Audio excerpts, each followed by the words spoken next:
हाँ दोस्तों, ढेर सारे बच्चे लोग हमारे कंफ्यूज रहते हैं कि प्रेजेंट इंडेफिनिट टेंस कैसे बनता है, उसको कैसे पहचाना जाए। तो आज मैं आपका डियर मनोज सर आपको 2 मिनट में ये चीज़ समझा दूंगा और आपके सारे कंफ्यूजन जो है प्रेजेंट इंडेफिनिट टेंस को लेके जो है उसको क्लियर कर दूंगा। तो आइए देखते हैं क्या पहचान है, कैसे बनाया जाए। प्रेजेंट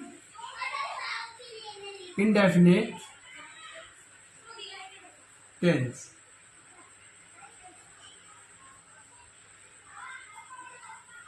जैसे कि हमें नाम बता रहा है प्रेजेंट इंडेफिनिट टेंस। इंडेफिनिट का मतलब होता है अनिश्चित और प्रेजेंट का मतलब होता है वर्तमान। टेंस का मतलब हो गया काल। तो प्रेजेंट इंडेफिनिट का मतलब हो गया अनिश्चित वर्तमान काल। जैसा कि हमें नाम पता चल रहा है, इसमें कोई भी चीज निश्चित नहीं है। प्रेजेंट इंडेफिनिट टेंस में हमें सिर्फ इतना पता लगता है कि काम होता है या नहीं होता है। काम के समय का पता नहीं लगता है, काम कितना कंप्लीट हुआ है, कब चालू हुआ है, ये सारी चीजों का पता नहीं लगता है। इसकी एक सिंपल सी पहचान है। देखिए हिंदी के वाक्यों में अंत में क्या लिखा रहेगा। हिंदी के वाक्यों में अंत में लिखा रहेगा ता है, ती है या ते है। मतलब चाहता है, चाहती है और चाहते हैं। तो जो प्रेजेंट इंडेफिनिट रहता है इसमें अफर्मेटिव सेंटेंस अगर आएगा तो अफर्मेटिव सेंटेंस में कोई भी हेल्पिंग वर्ब नहीं होता है। हेल्पिंग वर्ब का मतलब होता है सहायक क्रिया। और अगर सब्जेक्ट हमारा जो है सिंगुलर है, सिंगुलर सब्जेक्ट है, तो मेन वर्ब का पहला फॉर्म रहेगा, उसके अंत में यस या ईएस का प्रयोग किया जाएगा।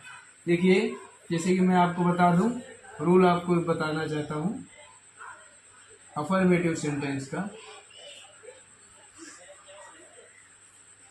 अफर्मेटिव सेंटेंस ध्यान से देखिए, एक दो सेंटेंस आप देखेंगे तो आपके दिमाग में पूरा पूरा आ जाएगा। अफर्मेटिव सेंटेंस में सब्जेक्ट के बाद आएगा मेन वर्ब का हम पहला फॉर्म ले रहे हैं। मेन वर्ब का मतलब होता है आप जो काम कर रहे हैं, जो भी काम कर रहे हैं वो मेन वर्ब हो गया। प्लस ऑब्जेक्ट प्लस अदर और फुल स्टॉप लगा देंगे हम।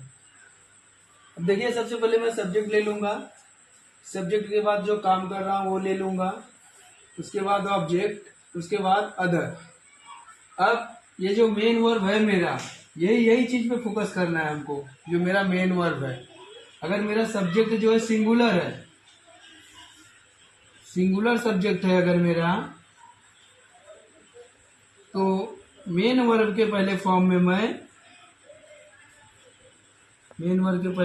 मैं लगा दूंगा यस या ई एस, यस या यस लगा दूंगा मैं। और अगर मेरा सब्जेक्ट प्लूरल है, प्लूरल सब्जेक्ट है, तो मेन वर्ब का पहला फॉर्म ही रहेगा, लेकिन उसमें कुछ नहीं लगाएंगे, जैसे का तैसा रहने देंगे मेन वर्ब के पहले फॉर्म को। अब देखिए यस यस कैसे लगाया जाए और सिंगुलर सब्जेक्ट क्या है, प्लूरल सब्जेक्ट क्या है, अभी हम समझते हैं। देखिए सब्जेक्ट जो है सिंगुलर कौन सा है, प्लूरल कौन सा है, आपको बताता हूं मैं 1 मिनट में।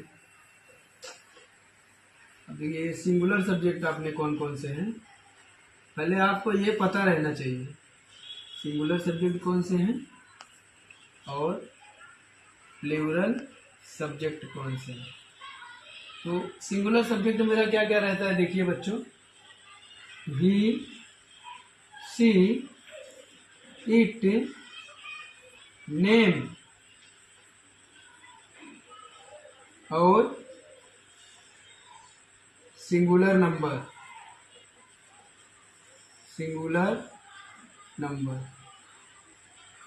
सिंगुलर नंबर का मतलब होता है एक वचन।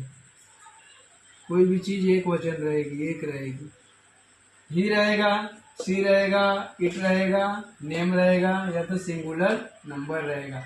ही का मतलब आप हिंदी में जानते हो, वह। जब कोई लड़का बोल रहा है तो वह। सी का मतलब आप जानते हो, कोई लड़की बोल रही है तो वह। इट का मतलब होता है जब किसी वस्तु के बारे में बात कर रहे हैं, किसी वस्तु के बारे में बात कर रहे हैं, तो इट का भी मतलब होता है वहाँ पे वस्तु के लिए वह। नाम का मतलब आप जानते हो, और सिंगुलर नंबर एक वचन, सब्जेक्ट भी आप जानते हो। अब हम देखेंगे प्लूरल सब्जेक्ट क्या है।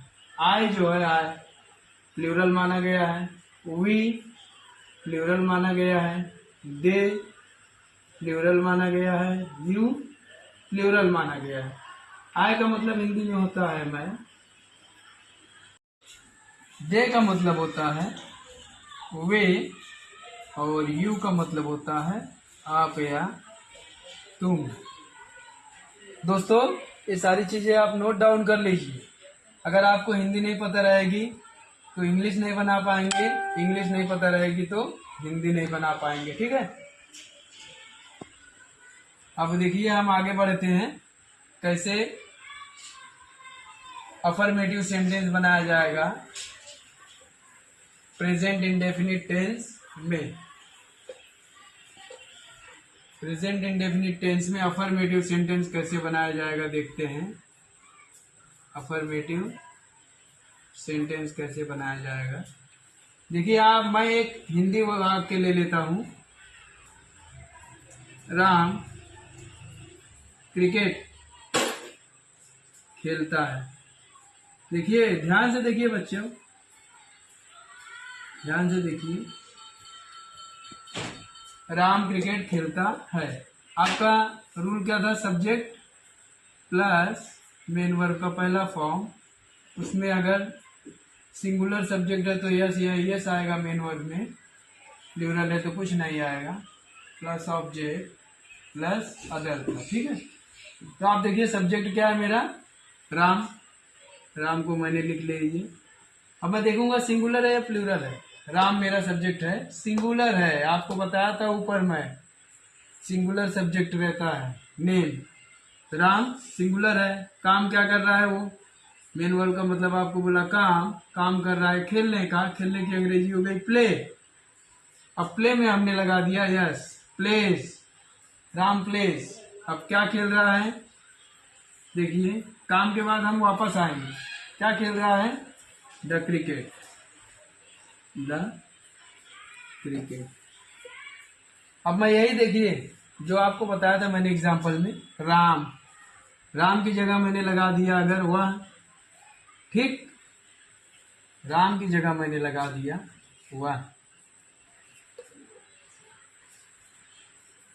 वह क्रिकेट खेलता है। अब वह जो है, वह की अंग्रेजी हमने सब्जेक्ट में बना लिया, वह की अंग्रेजी हो गई ही आपका एक वचन है। सिंगुलर, सिंगुलर काम कर रहा है खेलने का तो प्ले, प्ले में हो गया प्लेस, द क्रिकेट। आपको ऊपर बताया ही था मैं। और अगर आ गया वह क्रिकेट खेलती है, कोई लड़की है क्रिकेट खेल रही है, वह क्रिकेट खेलती है। लड़की के लिए वह की अंग्रेजी आपको मैंने बताया सी। कर रही है क्रिकेट खेलने का तो खेलना की अंग्रेजी हो गई प्ले। सिंगुलर है सी, इसीलिए प्ले में लगा दिए यस, सी प्लेस। क्या काम कर रही है? क्रिकेट खेलने का, द क्रिकेट। अभी यहाँ पे इट मान ले, कोई निर्जीव चीज अगर रहती तो इट लगा देती, तो वहां पे इट हो जाता, ठीक। यहाँ निर्जीव नहीं है इसीलिए इट का यूज मैं नहीं कर रहा हूं। समझ में आया दोस्तों? अब देखिए प्लूरल से मैं बनाता हूं वही सेंटेंस। हम क्रिकेट खेलते हैं, हम क्रिकेट खेलते हैं। देखिए आपको बताया हूं सब्जेक्ट पहले लेना है। सब्जेक्ट क्या है? हम की अंग्रेजी हो गई वी, काम कर रहा है खेलने का, खेलने की अंग्रेजी हो गई प्ले। आपको पता है बहुवचन रहेगा तो कुछ भी नहीं लगाना है मेन वर्ब के पहले फॉर्म में, ठीक है। तो प्ले में कुछ नहीं लगाया मैंने। खेलना के बाद वापस आ जाए काम के बाद, क्या खेल रहा है? The cricket. जब हम क्या का प्रश्न करते हैं तो हमें जो आंसर मिलता है वो हमारा हो जाएगा ऑब्जेक्ट। क्या खेल रहा है? The cricket. अब इसी तरह अगर हम के बदले आप रहेगा, आप क्रिकेट खेलते हैं, आप क्रिकेट खेलते हैं। आपकी अंग्रेजी हो गई यू जो है प्लूरल है तो काम में कुछ नहीं लगाना है मेन वर्ड में, इसीलिए सेम टू सेम हो गया, यू प्ले द क्रिकेट। अगर तुम होता, तुम क्रिकेट खेलते हो, तुम क्रिकेट खेलते हो, तुम की अंग्रेजी आपको बताया मैंने यू, उसके बाद काम कर रहा है play, you play the cricket. अब अगर वे होता, वे क्रिकेट खेलते हैं, वे मैंने आपको बताया बहुवचन, तो वे की अंग्रेजी हो गई दे प्ले द क्रिकेट। अब यहीं पे एक चीज और अगर आ जाता, राम और श्याम,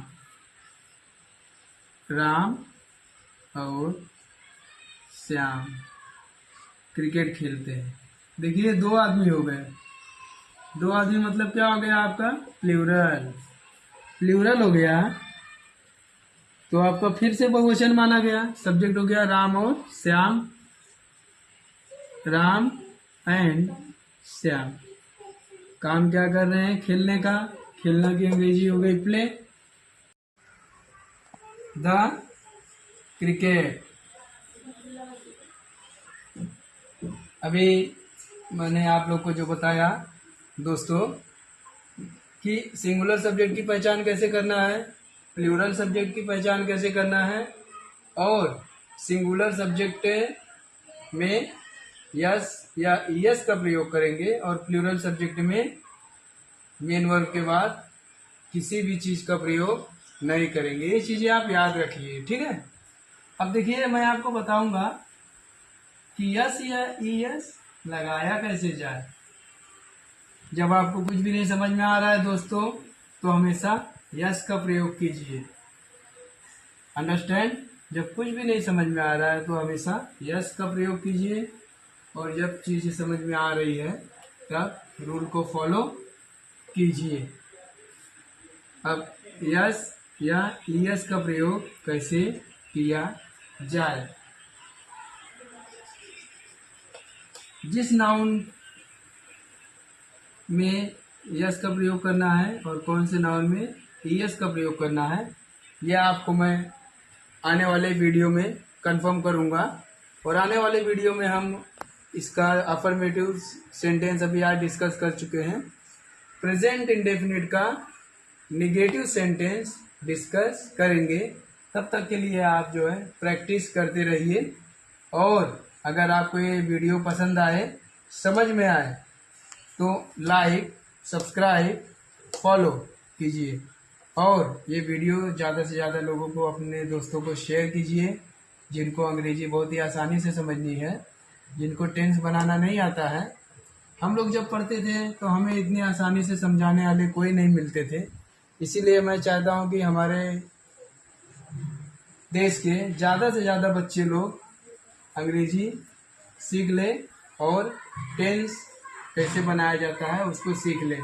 टेंस आ जाएगा तो आपको जो है इंग्लिश जो है स्पीकिंग आ जाएगी, और इंग्लिश की जो है राइटिंग भी आ जाएगी। तो दोस्तों आज के लिए हम यहीं पे अपनी वीडियो को स्टॉप करते हैं, और मेरा चैनल जो है मनोज सर लर्निंग्स, इसको आप फॉलो कीजिए, लाइक कीजिए और सब्सक्राइब कीजिए ऐसी वीडियो पाने के लिए।